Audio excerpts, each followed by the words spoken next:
বোনের ছোট একটা বড়ই গাছ লাগাইছে। এটা কি কুল বড়ই বাবা? আপেল কুল না? না কাশ্মীরি কুল যেন। তো বাচ্চারা কি করে এই ছোট ছোট বড়ইগুলো খায় ফেলে। এখন আমার বোন বলছে যে পাকার সময় দিবে না, ওরা তোরাও খায় ফেলিস। এখন আমি ছিঁড়তেছি, দেখি কেমন লাগে খাইতে। এবার এটার গায়ে ময়লা অন্য একটা নেই না, ধৈর কাজ ধৈর, এটা ছিঁড়া খাই। ধরো ধরো গাছ ধরো, ওরে তো খাইয়া দেখি কেমন লাগে।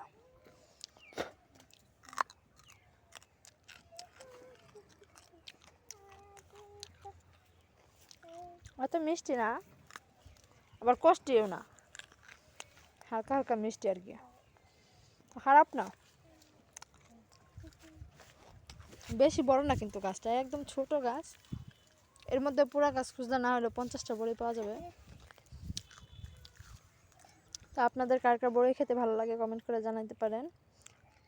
আর কে কে এরকম ছোট ছোট বড়ি খাইছেন বা এখন পর্যন্ত বড়ি কে খাইছেন এই সিজনে জানাতে পারেন। আল্লাহ হাফেজ।